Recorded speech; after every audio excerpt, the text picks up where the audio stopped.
me dis, c'est bon? C'est bon. Ok.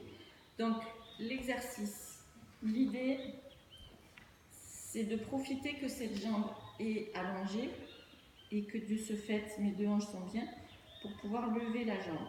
Ce qui va se passer et qu'il faudra contrôler, c'est qu'au moment où on lève, il n'y ait pas une bascule du bassin. Donc ça peut déjà être un exercice tout seul. D'accord? L'effort, pendant que je suis en effort, je souffle. Donc si l'effort c'est de monter, et une fois que je suis capable de sentir que quand je redescends et quand je monte, il n'y a rien qui bouge, à ce moment-là, on va pouvoir rajouter l'exercice suivant qui est rotation et j'avance.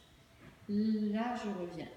L'idée, c'est ce pied-là qui va permettre de dire que c'est pas la peine que j'aille plus en avant du pied.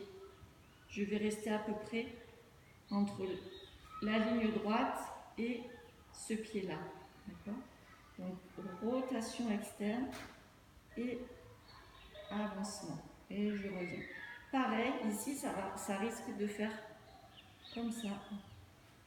C'est-à-dire que je me suis affaissée et c'est mon bassin qui pivote. Donc, hop. Et je reviens. C'est l'effet cuillère. Hein. Je ramasse quelque chose et je reviens. Je ramasse quelque chose et je reviens. Et au bout de quelques répétitions, on va dire on caractérise plus un travail sur cet espace-là. Des fois, ça peut être ici et ici, parce que le fait de voir pied flex, on est aussi sur cet endroit musculaire. Dernière chose, cette jambe, il faudrait qu'elle soit parallèle au sol. Donc, c'est quand l'os de la malléole est sur le même plan que l'os de la hanche. Ici, je suis trop basse, ici, je suis trop haute. Et si je ne sais pas comment faire, je place mon bras et je viens poser ma main sur la cuisse. Et après, je l'enlève. Hein. D'accord?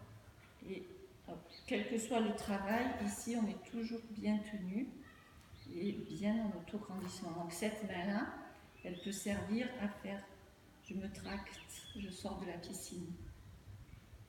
Ok? C'est bon?